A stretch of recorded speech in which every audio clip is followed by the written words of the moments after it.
para siempre. Dice el verso 30 del capítulo 24 del Evangelio de Mateo. Entonces aparecerá la señal del Hijo del Hombre en el cielo, y entonces lamentarán todas las tribus de la tierra, y verán al Hijo del Hombre viniendo sobre las nubes del cielo con poder y gran gloria. Padre Santo, en el nombre de Jesús, te pedimos que nos sigas bendiciendo. Que tu palabra haya un lugar en nuestros corazones en esta mañana, Señor, y que tu nombre sea glorificado en medio de tu pueblo, en medio de este culto. Gracias, Padre, te lo pedimos en el nombre de Jesús. Amén. Aleluya. Bien, hermano, el título de la plática de hoy es Las señales de la venida de Cristo. ¿Cuáles son las señales de la venida de Cristo? Los últimos días.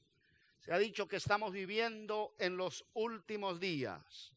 Cuando Jesús habla lo que se escribe en el capítulo 24 de Mateo, está en la última semana de su ministerio. Las circunstancias han sido extraordinarias. Nada ha estado como está en ese momento. Todo es distinto. El papel de los líderes religiosos, la ciudad de Jerusalén, hay unas condiciones que no se han visto antes. Jesús, en medio de toda aquella incertidumbre y de todo aquel movimiento que hay en Jerusalén, predijo la destrucción del templo. Y cuando él habló de la destrucción del templo, el Señor, pues parece que alteró la preocupación de sus discípulos. El templo va a ser destruido. No parece muy amable la palabra del Señor, como que no fuera apropiada, como que parece demasiado fuerte, porque los discípulos han hablado con él y en los versos anteriores dice que se le acercaron para mostrarle los edificios del templo. No hay duda que era bello, pero muy bello. Cuando se comenzó a construir este templo, que se cree que es el mismo, allá algunos 500, cerca de 500 años antes de Jesús pronunciara estas palabras, 500 años atrás se comenzó a construir de una forma muy humilde, muy sencillo. Y pues al pasar de los años, los gobernantes, los políticos, para congraciarse con los judíos, le hicieron algunos arreglos al templo. Un conjunto de edificios que hacían aquel lugar bellísimo. Y los discípulos le muestran esa belleza, pero el Señor no parece muy amable con ellos, porque les dice: el templo va a ser destruido. Y veamos por favor el capítulo 24, porque vamos a cubrirlo todo. El verso 3 y el verso 4. Comenzamos el verso 2. Dice: respondiendo él les dijo, después que le mostraron todo lo lindo del templo: ¿veis todo esto? De cierto os digo que no quedará aquí piedra sobre piedra que no sea derribada. Aleluya. No parece muy amable la respuesta. No parece muy amable. Cualquiera hubiera dicho: qué belleza, qué maravilla, qué construcción, qué planos se hicieron para esta maravillosa obra. Pero Jesús salió con que el templo va a ser derribado. Y aquello preocupó mucho a sus discípulos. Y lo tomaron aparte. Y dice el verso 3: y estando él sentado en el monte de los olivos, los discípulos se le acercaron aparte diciendo, aquí hay 3 preguntas. Dinos, la primera: ¿cuándo serán estas cosas? La primera pregunta: ¿cuándo serán estas cosas? Segunda pregunta: ¿y qué señal habrá de tu venida? Tercera pregunta: ¿y qué señal habrá del fin del siglo? Son 3 preguntas que revelan la gran preocupación, profunda preocupación de los discípulos. ¿Por qué tan grande preocupación? ¿Acaso estos discípulos eran gente muy apegada a lo material? ¿Acaso no querían que desapareciera aquella belleza que tenían ante sus ojos? No solamente por eso. Eso pudiéramos argumentarlo, pudiéramos opinar en relación a eso, que eran apegados a esas cosas materiales, pero pudiéramos equivocarnos. Pero algo bien seguro es que el templo para Israel era lo que era Israel. El templo era lo que Israel era realmente como nación, su identidad como nación. Israel no era nadie sin el templo. El templo hablaba de Israel como nación, hablaba de los judíos. Era su separación religiosa. Con aquel maravilloso templo, los judíos le decían al mundo: nosotros tenemos un Dios, un solo Dios. Los pueblos de las naciones tienen muchos templos, pero Israel tiene un Dios, el Dios que hizo los cielos y la tierra.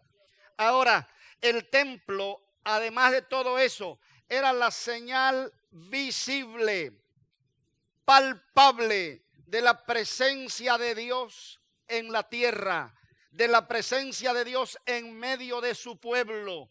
Por eso aquello fue tan drástico, por eso aquello preocupó tanto, por eso aquello alteró los ánimos. Y los discípulos le preguntan: tienes que explicarnos. Así es, ¿cuándo serán estas cosas? ¿Qué señal habrá de tu venida y del fin del siglo? Jesús comenzó su respuesta. Oiga, por favor, en relación a su segunda venida. Verso 4. Respondiendo Jesús les dijo, esta es la respuesta: mirad que nadie os engañe. Mirad que no seáis engañados. El afán de conocer las cosas muchas veces, hermanos, nos desvía del verdadero mensaje bíblico. Cuidemos de no desviarnos de la palabra de Dios, del mensaje bíblico, por estar tan afanados en conocer los detalles de las cosas. Verso 5, si leemos por favor. Habló el Señor aquí de las señales de su venida y empezó a mencionar persecución. Leemos hasta el 14. Porque vendrán muchos en mi nombre, diciendo: yo soy el Cristo, y a muchos engañarán. Y oiréis de guerras y rumores de guerras. Mirad que no os turbéis, porque es necesario que todo esto acontezca, pero aún no es el fin. Porque se levantará nación contra nación y reino contra reino, y habrá pestes y hambres y terremotos en diferentes lugares. Y todo esto será principio de dolores. Entonces os entregarán a tribulación y os matarán, y seréis aborrecidos de todas las gentes por causa de mi nombre. Muchos tropezarán entonces y se entregarán unos a otros, y unos a otros se aborrecerán. Y muchos falsos profetas se levantarán y engañarán a muchos. Y por haberse multiplicado la maldad, el amor de muchos se enfriará. Mas el que persevere hasta el fin, este será salvo. Y será predicado este evangelio del reino en todo el mundo, para testimonio a las naciones. Y entonces vendrá el fin. El Señor habló aquí, hermanos, para tener bien claro, no de una secuencia de acontecimientos.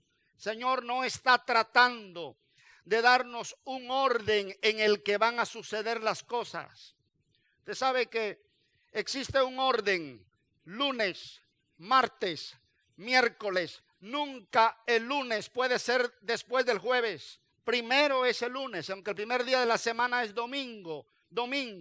lunes. Todo tiene un orden en el tiempo. Primero son la 1, las 2, las 3. Hay un orden de las cosas. El Señor aquí no está hablando de una secuencia, de un orden cronológico, de un orden en el tiempo. No, como diciendo, cuando vean esto, después van a ver esto, después van a ver esto. Y mientras vayan viendo, sepan que se está acercando el fin. No, Él está hablando sencillamente aquí de los últimos tiempos. Y no de un orden cronológico, sino más bien de una relación que tienen estas cosas. O sea, lo que va a estar sucediendo, lo que va a estar pasando en relación a su venida, pero no un orden de los sucesos. Si sucedieron 5 terremotos, bueno, después va a venir una gran hambruna. Muy bien, ya pasó la hambruna. Ahora después de la gran hambruna viene la peste, la enfermedad que mató, hermanos, millones y millones y millones en Europa en años recientes. Después que vean eso, entonces van a ver los huracanes que van a venir. Y entonces sepan que ya en cualquier momento está la venida del Señor. Esa no es la intención de dar un orden cronológico, sino diciendo, todo esto es como un paquete que se relaciona con mi segunda venida. Y a través de los tiempos, en las diferentes generaciones, la gente ha visto que en su tiempo el Señor vuelve. Pablo lo esperó en su venida, en su tiempo, mejor dicho. Pablo esperó la venida del Señor en sus días. Los discípulos de todos los tiempos lo esperan en sus días. ¿Por qué? Porque cada generación ha sido marcada por terremotos, por guerras, por catástrofes naturales. Y eso está relacionado con la venida del Señor. Todo eso está en el paquete de los últimos tiempos, lo que nos deja saber que no habrá otra revelación, que todos estos acontecimientos nos recuerdan que en este tiempo, cuando estas cosas están sucediendo, el Señor vendrá. Pero no está marcando un orden en los tiempos, porque en eso muchas personas han interpretado la Biblia y han dicho y a saber el tiempo, casi la hora en que el Señor vuelve. Y dividen los tiempos. Esto va a pasar, después pasa esto, después va a venir esto, cuando la Biblia no tiene esa intención. No es eso lo que está hablando el Señor. Lo que dice es, las señales serán que ustedes van a enfrentar persecución. Y lo esperaron ellos y lo esperamos nosotros. Pedro, de acuerdo a la tradición, fue asesinado por la fe. Pablo fue muerto por el gobierno por la fe. Jacobo, dice la Biblia, que lo decapitaron. A Esteban lo mataron a pedradas. A todos los discípulos, a todos los apóstoles, excepto Juan, los asesinaron por causa de la fe. La gente tuvo que, muchos de ellos huir, escapar, pero no lograron llegar muy lejos. El camino del evangelio es un camino marcado con luchas, con dificultades, pero lo que alienta en medio de todas esas circunstancias es la venida del Señor. Enfrentaremos persecución. Todo el que consagra su vida a Jesús, todo el que consagra su vida a Jesús, está prácticamente expuesto a enfrentar persecución. La persecución ayuda a esparcir el evangelio. Cuando hay una fe genuina, la persecución ayuda a llevar la voz a otros lados. Cuando los discípulos estaban acomodados en Jerusalén y el gobierno se levantó contra la iglesia, allá descendió Felipe a Samaria. Allá salieron otros misioneros huyendo de la persecución, pero mientras huían, iban predicando la fe. Así que la fe va acompañada del sufrimiento. No en vano dijo el Señor Jesús, si alguno quiere venir en pos de mí, niéguese a sí mismo, tome su cruz y sígame. Alabado su nombre para siempre. ¿Hemos tenido persecución? Sí, la hemos tenido. ¿Tan fuerte como la de los primeros cristianos? No. ¿Vale nuestra persecución? Claro que sí. ¿Es digna de reconocer? Sí. Pero no hay persecución como la hubo aquí donde estamos ahora mismo en Norteamérica. No hay persecución de la fe como la hubo en estos primeros días. Ahora, es de notar que a través de toda la historia, en alguna parte del mundo, los cristianos están siendo perseguidos y están siendo asesinados por su fe. Aquí no. Pero hay países lejos de aquí donde el portar una Biblia se constituye en una violación al Estado, una violación al país y acarrea la pena de muerte. Y muchos cristianos están muriendo ahora mismo y otros están condenados a muerte por la fe, marcando o cumpliendo, mejor dicho, las palabras de Jesús. Van a ser muertos por mi causa, vendrá persecución. Vámonos ahora al verso 15, por favor.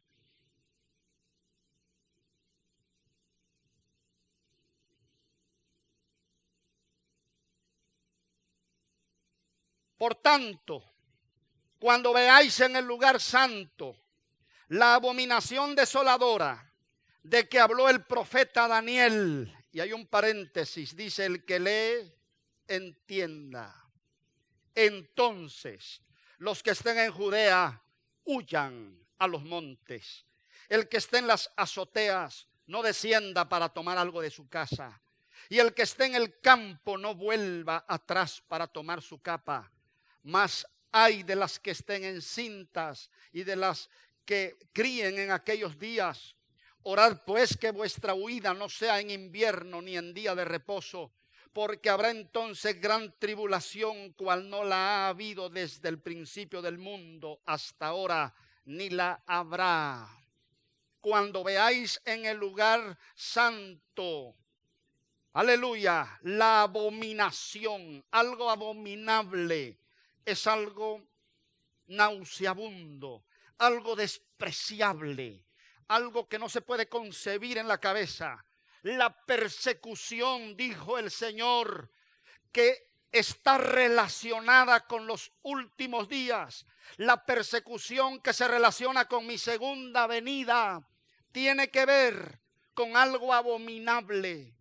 O sea, una cosa es que asesinen a un hombre o a una mujer de un balazo, de una puñalada, pero otra cosa es la tortura. Otra cosa es asesinar a una persona tan cruelmente como usar el proceso de la tortura. Es demasiado abominable, es inconcebible. La mente de los seres humanos no puede concebir una cosa así, de manera que hay imágenes que los medios de comunicación tienen prohibido transmitir porque son demasiado crueles. El dolor puede llegar a un extremo tan profundo, tan grande, que la mente humana se turba, se bloquea cuando ve aquello. Jesús dijo: la persecución por causa de mi nombre será tan grande que llegará a extremos inconcebibles en la cabeza de los seres humanos. Y sus palabras las relacionó, óigame bien, con lo que Daniel había dicho. Cuando Jesús está hablando, Daniel había muerto hacía ya casi 5 siglos, pero Daniel habló de unas cosas en relación a la persecución. Daniel dijo: en el lugar santo. Cuando una persona es capaz en el lugar santo de pisotear el lugar santo, la persecución llegó a un extremo. Es la vida misma, la dignidad misma, el honor mismo. Hay cosas en la vida que atropellan el honor y la dignidad de tal manera que es abominable. Y Daniel dijo: en el templo llegará un día a pisotearse a Israel. Y 168 años, 165, 168 años antes de Cristo, un gran líder entró a Jerusalén e hizo cosas abominables. Le quitó a los judíos su religión, mató sacerdotes, mató los sirvientes de Dios. En aquel lugar donde se adoraba a Dios, levantó altares a los ídolos.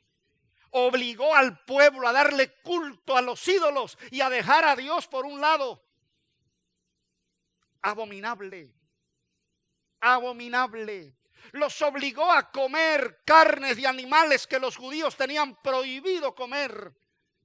Fue abominable. Daniel habló de esa persecución, de esa abominación, y se cumplió exactamente como Daniel lo había visto 168 años antes de Cristo. Antíoco Epífanes entró al templo y su desprecio fue tan grande que los judíos quedaron dañados.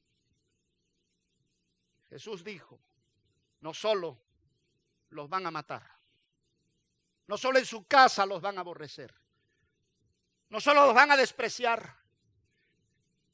Es que el evangelio, amados hermanos, es declarar enemistad contra un sistema malvado, corrupto, satánico, en toda su compostura, desde los cimientos. Un día alguien me dijo, se va a terminar la corrupción en nuestros pueblos de Latinoamérica, hablando de Latinoamérica. Pero claro, no es solo Latinoamérica, pero estábamos hablando de Latinoamérica. Me dijo, se va a terminar la corrupción, ahora sí tendremos gobiernos limpios, justos. Y yo le dije, habría que derrumbar los cimientos, porque los cimientos mismos sobre los que se construyó América Latina están podridos y no se puede renovar. Es engaño tras engaño, corrupción tras corrupción, robo tras robo. Ahora ya no se mata con un revólver, otros son los que matan con un revólver. Unos matan desde su escritorio con un lápiz nada más, están asesinando gente. Y unos matan con revólver, unos matan con palos, con piedras, pero hay unos que no usan ni siquiera las manos para matar. Poco a poco van matando a la gente de hambre, en su condición de miseria, en su condición de abandono, excluyendo a la gente, no teniendo oportunidades iguales, van asesinando a la gente. Es un mundo cruel, un mundo lleno de orgullo, un mundo lleno de vanidad para satisfacer apetitos personales, para sentirse grande. Es algo del diablo, porque a veces la gente ya tiene para vivir el resto de su vida, pero siguen robando. Y uno se pregunta, pero ¿cómo esta gente sigue robando siendo millonarios? Es que es satánico, es del diablo. Hay algo en el corazón que no se satisface y quiere seguir, y quiere seguir. Es todo un imperio del mal, y nosotros al reconocer a Jesucristo hemos declarado la igualdad en todos los seres humanos, que no hay acepción de personas,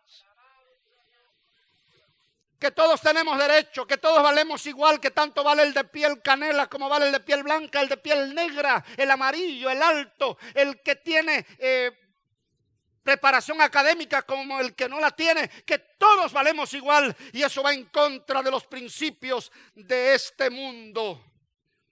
Persecución. Persecución. No es de asombrarse. No es de asombrarse si nosotros paráramos en la cárcel un día por la persecución. No es de asombrarse. ¿Por qué? Si nos asesinan por causa de la fe. ¿Por qué? ¿Por qué asombrarnos? ¿Por qué decir no, pero yo soy un hijo de Dios, no me va a pasar? ¿Por qué si Jesús lo dijo? Si Pedro fue un hombre que mientras pasaba la sombra de Pedro tocaba a los paralíticos y el Espíritu de Dios los levantaba de aquellas camas y lo mataron cabeza abajo.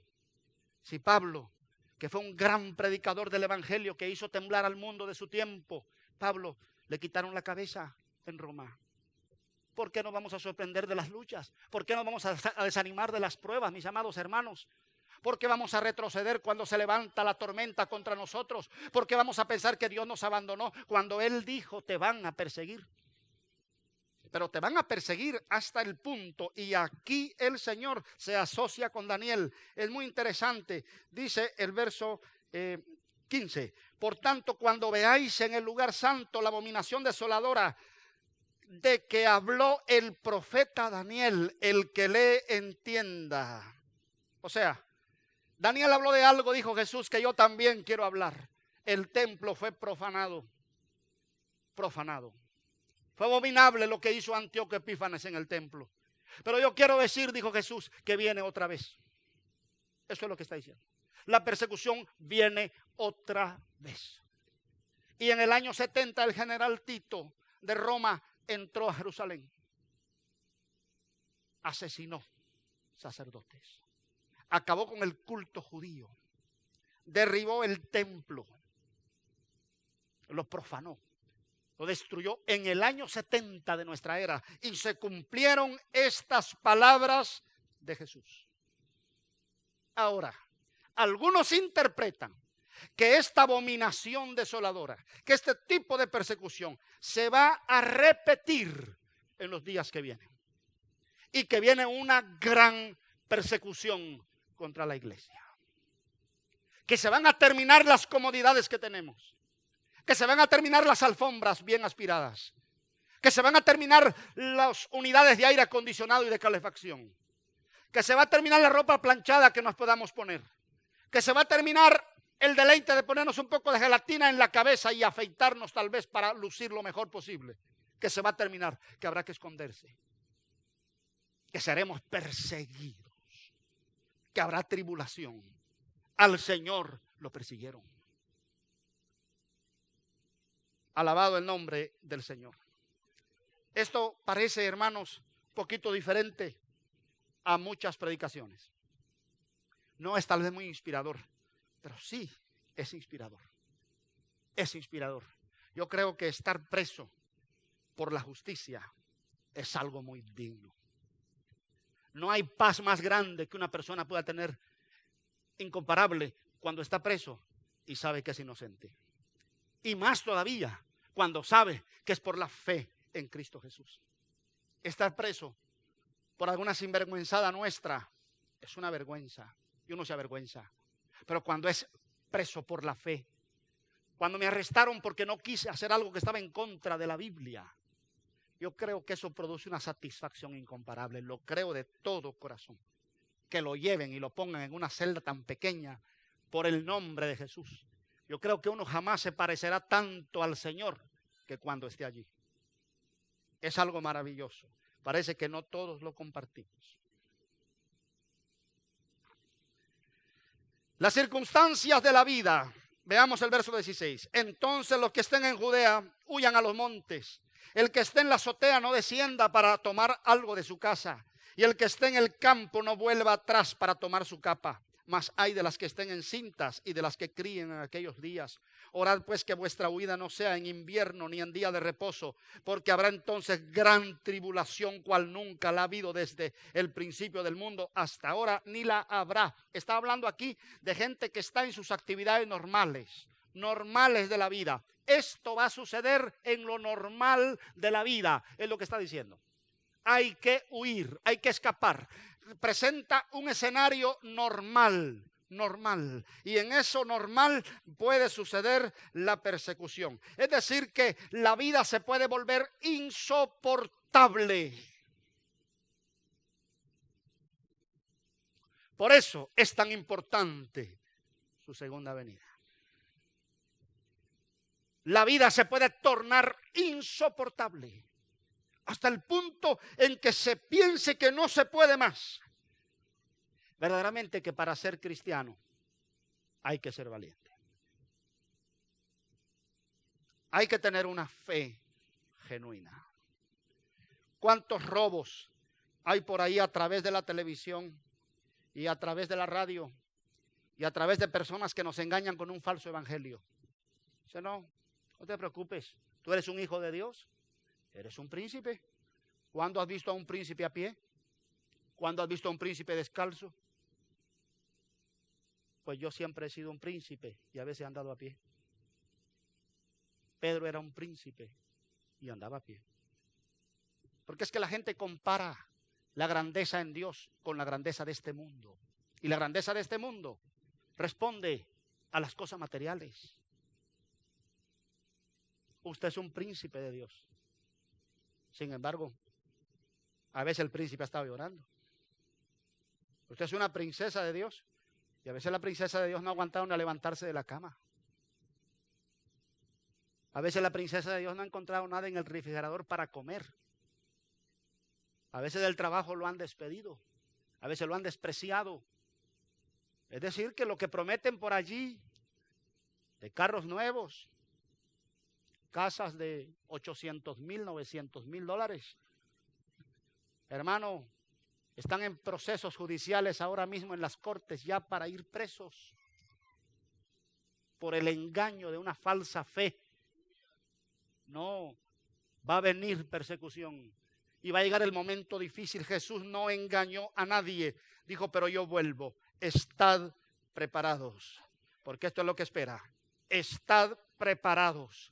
Es un pueblo valiente, un pueblo que no retrocede a ninguna circunstancia, blasfema, maldice a aquel que no conoce al Señor, se amarga de la vida y la aborrece. Pero nosotros, aunque estemos en sufrimiento, aunque nos toque lo peor, aunque nos pusieran presos, queremos vivir porque hemos conocido al Señor y luchamos hasta el último momento. Hay hermanos que me han dicho, me dieron 3 meses de vida y le digo, luche, aférrese a la vida, confíe en el Señor. Y después de la batalla, si el Señor se lo quiere llevar, ¿qué podemos hacer? Pero hay que luchar con esa esperanza y esa vida que Dios nos ha dado. No se sorprenda, mi amado hermano, si tiene ataques.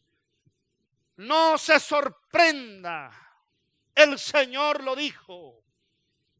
No se sorprenda si tiene problemas. El Señor lo habló. Adelante. Hay que luchar, hay que tomar la palabra de Dios. No estamos ignorantes, aquí no nos engañaron. El Señor habló y dijo, tendrán persecución. Luchen en medio de eso. Luchen por la verdad, defiendan la verdad. No callen su voz. Hablen, procedan, caminen, no se detengan, no tengan miedo, no le tengan miedo a esa gente. Y si aquellos días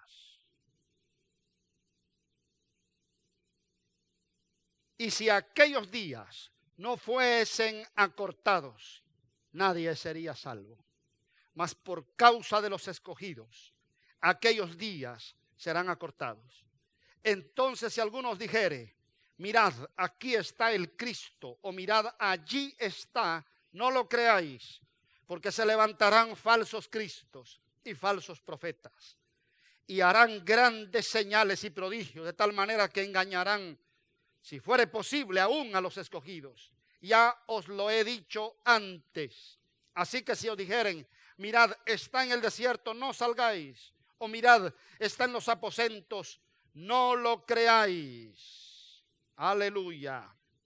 Lo importante, repito, no es el orden de los sucesos. Algunos han discutido si la iglesia va a pasar estos momentos difíciles, si los va a pasar la iglesia. Y unos defienden a capa y espada que la iglesia no va a sufrir ni un rasguño.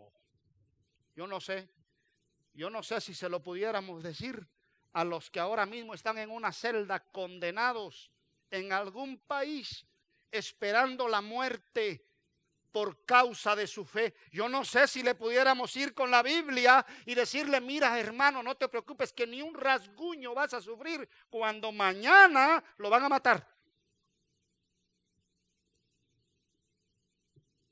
Yo no sé si Pedro se pudiera levantar de la tumba y el Señor lo levantara y nosotros lo tuviéramos aquí en esta mañana y decirle, Pedro, no sufrirás ningún rasguño, cuando sufrió patadas, bofetadas, torturas y de último lo mataron.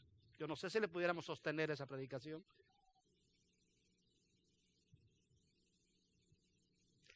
A los creyentes de todos los tiempos que los ponían en los calderos llenos de aceite hirviendo y allí los lanzaban en el Coliseo para que todos los vieran, o soltaban a un padre con su esposa y sus niños indefensos y soltaban al león en la otra puerta y la multitud viendo en los coliseos. Yo no sé si yo pudiera entrar con la Biblia en esta mañana y decirle a esa familia, no te preocupes que el león te va a servir de almohada. Cuando los despedazaron. Algunos dicen, la iglesia no pasará por ningún sufrimiento. ¿De qué iglesia habla entonces la Biblia? ¿Y de qué habla la historia del cristianismo? De persecuciones cuando gente murió en un infierno. Y de no haber sido por el valor de esa gente, hoy no pudiéramos ni sostener una Biblia en la mano, ni estuviéramos aquí nosotros alabando al Señor con toda libertad y predicando el Evangelio. No pudiéramos. Yo no sé si nuestra vida estará preparada para pasar la fe de esa manera a los que están por delante. Se ha tratado de establecer un orden de los sucesos. No. Cuando aparezcan los soldados por allí, nos vamos todos para el cielo. Esa es la posición de unos. La posición de otros es no. Cuando aparezcan los soldados, nos van a cortar la cabeza. El punto no es ese. Eso no importa tanto. Porque si aparecen, nos van a cortar la cabeza. Y si no aparecen, pues no nos la van a cortar. El punto es, sean fieles. ¿Qué importa si aparecen o no aparecen y yo no soy fiel? ¿Y qué importa? Lo importante es ser fieles a Dios, porque el Señor viene por segunda vez.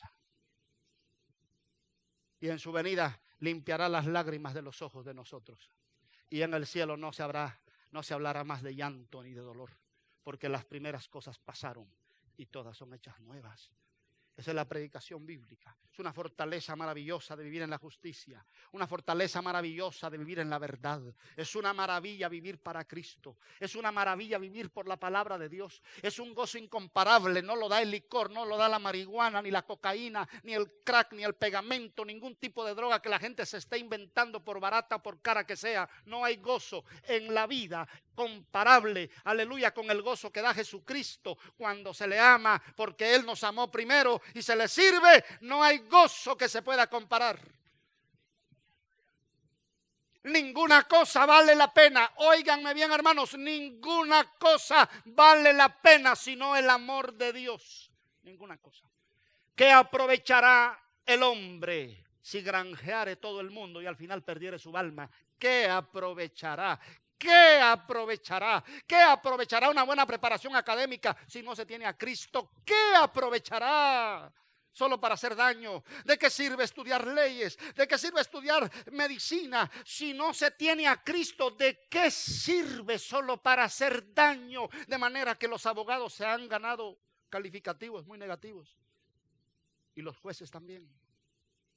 Pero si tenemos a Cristo, todo lo demás adquiere un valor incomparable. Qué bueno es prepararse. Qué bueno es conocer leyes y tener a Cristo. Qué bueno es conocer la arquitectura y tener a Cristo. Qué bueno es conocer la medicina y tener a Cristo. ¡Qué maravilla! Cristo es el fundamento, es la base de la vida misma, aleluya. Y vienen persecuciones contra esas verdades, contra el cristianismo. Viene persecución y habrá persecución siempre. El día que el mundo nos aplauda, el mundo nos conoce. Váyase a un vecindario extraño y camine por ahí. Los perros quieren romperle el pantalón, el vestido. Hasta los pequeñitos le ladran.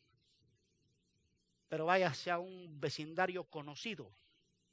El perro grandote le mueve el rabo y el pequeñito también. Lo conocen. El día que el mundo deje de ladrarnos es porque el mundo nos conoce y somos sus amigos, somos conocidos. Por eso esta no es una fe que se asocia con el mundo. Y la definición de mundo es muy amplia, hermanos. Es más de lo que muchas veces pensamos. Tenemos una definición muy pequeña de lo que es el mundo. Zapatos muy chillantes, mundanos. Una corbata demasiado resplandeciente, mundano. Esas son nuestras definiciones de mundo. Qué pequeñas.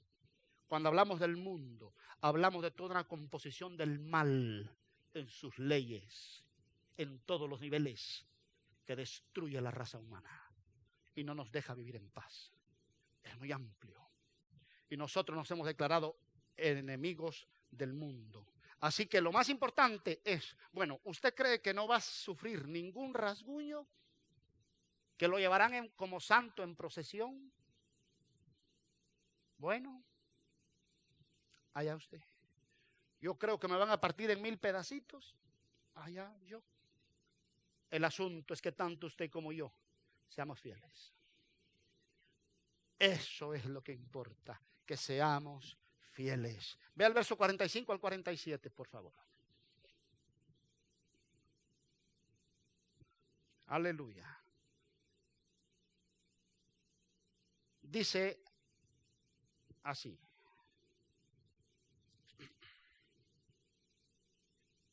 ¿Quién es, pues? Aquí hay una pregunta. El verso 44. Por tanto, también vosotros estad preparados, porque el Hijo del Hombre vendrá a la hora que no pensáis. ¿Quién, pues, es el siervo fiel y prudente, al cual puso su Señor sobre su casa, para que les dé el alimento a tiempo? Bienaventurado aquel siervo, al cual cuando su Señor venga, le halle haciendo así. De cierto os digo que sobre todos sus bienes le pondrá. Fieles. Esto es como Jesús está aquí hablando de una costumbre muy común en aquellos días. La gente que tenía dinero tenía criados, y a uno de los criados se le encargaba los demás criados. Decía, bueno, tú eres el responsable de todos los demás, se le nombraba. Ese criado tenía que velar que todo el resto, ese esclavo, de los esclavos comieran a su tiempo, que el trabajo se hiciera a su tiempo. Todo, él velaba sobre ellos. En cualquier momento el dueño entraba y lo sorprendía. No se parece a esos lugares de trabajo donde ponen a un velador, pero no para que el trabajo se haga, para velar cuando el dueño va a entrar, para todos ponerse a trabajar, porque todo el mundo está platicando. Dice, vos mirás, y si aquel se descuidó porque el chisme estaba bueno, le da una regañada, y no te pusimos para que velaras, porque el dueño los halló a unos dormidos, a otros platicando, otros media hora en el baño, y hubo problemas. Aquí el dueño entraba en cualquier momento y podía sorprender al criado que él había nombrado irresponsable. La enseñanza es la siguiente: el Señor puede aparecer en cualquier momento y ojalá nos halle fieles. Ojalá. Cuando uno está en la expectativa de que puede entrar el dueño en cualquier momento, uno está trabajando. Dice, no vaya a ser que en cualquier momento el dueño se aparezca y me encuentre a mí debajo y me van a botar. Así que estar fieles. Verso 42, regresemos un poquito, por favor, al 44. Velad pues, porque no sabéis a qué hora ha de venir vuestro Señor. Pero sabed esto, que si el padre de familia supiese a qué hora el ladrón habría de venir, velaría y no dejaría minar su casa.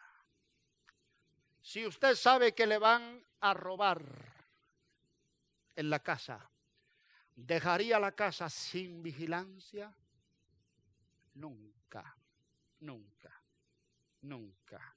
Una señora que es notificada que la van a asaltar, llama a sus hijos y los hijos velan día y noche, con escopetas, con pistolas, con cañones grandes, velando en las paredes de concreto, escondidos en el jardín, porque una notificación llegó que esa casa la van a asaltar.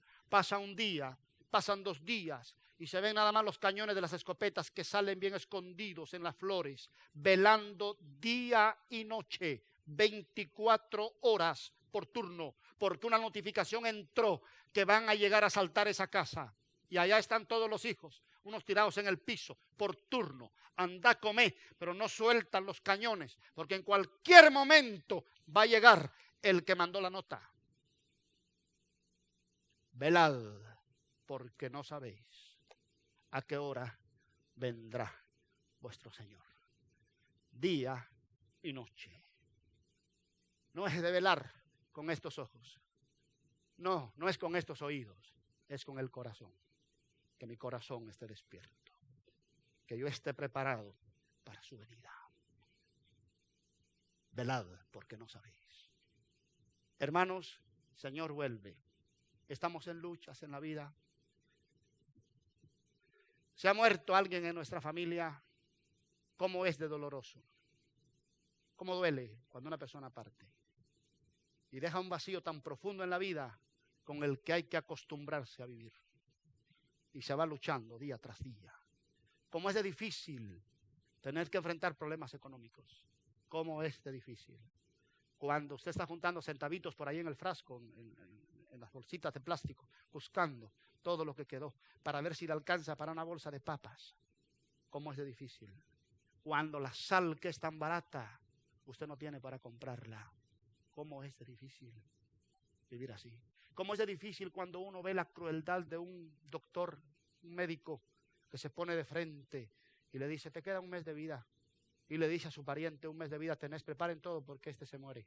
Así, como si fuera, no vamos a decir ni siquiera un perro, porque uno tiene compasión por un perro, por un animalito, pero así con esa crueldad, como si fuera un carro que hay que llevar al basurero. Sepárenlo así. Usted siente que le robaron la vida. ¿Cómo es de difícil, hermanos? Cuando uno se siente impotente y usted quisiera, no sé, morirse, tomar la enfermedad de esa persona y morirse usted para que esa persona no muriera. Como usted quisiera entrar y meter su mano ahí donde está el órgano afectado y sacarlo y botarlo y poner un nuevo, como usted quisiera, y uno se siente impotente, las manos amarradas. Difícil, difícil en la vida. Yo no sé qué está pasando usted en esta mañana. Su persecución puede ser simple para muchos, pero para usted es grande, para usted es fuerte. ¿Le puede tocar peor? Claro que le puede tocar peor. Claro que sí, pero el amor de Dios, sus promesas, Él dijo que vendría por segunda vez. Y nosotros queremos estar a la expectativa. Queremos estar esperándole. Quiera el Señor que en el día de su venida nosotros estemos preparados y seamos hallados fieles. Aquí no es la grandeza de lo que hagamos, o qué importancia tiene lo que hicimos, o aquel hizo grande, o aquel tiene grandes dones, este no tiene poquitos. Eso no importa. El que tiene muchos dones puede ser un infiel. Y el que tiene pocos dones puede ser fiel. Lo importante es la fidelidad a Dios. Fortalezcámonos en estas palabras. Tomemos fortaleza en la verdad de Dios, porque el Señor no escondió esa verdad. El Señor la habló bien claro. Dijo, esto van a pasar mis hijos. Les va a tocar esto, los van a perseguir. Pero recuerden, yo vuelvo. En cualquier momento, el Señor vuelve. Vivamos con esa fe. Que esas palabras nos den ánimo para decir, voy a luchar. Yo no soy de los que retroceden para perdición, sino de los que avanzan para salvación. Voy a luchar porque el Señor dio una promesa. Él dijo que vuelve. Y si en la lucha me toca morir, pues ni siquiera los que están vivos me llevarán la delantera, porque las promesas no se pierden. Él dijo, los muertos en Cristo resucitarán primero. Y nosotros los que vivimos no le llevaremos la delantera a los que murieron. Y todos veremos al Señor. Que la venida del Señor para nosotros sea de gloria y de esperanza, sea de maravilla, sea de triunfo, sea de celebración, que no sea una venida de temor en la que venga el látigo y nos castigue, sino sea de salvación. Gracias por su atención en esta mañana, hermanos, muy amables. Estemos de pie, por favor, si son tan amables. Démosle un aplauso a Cristo.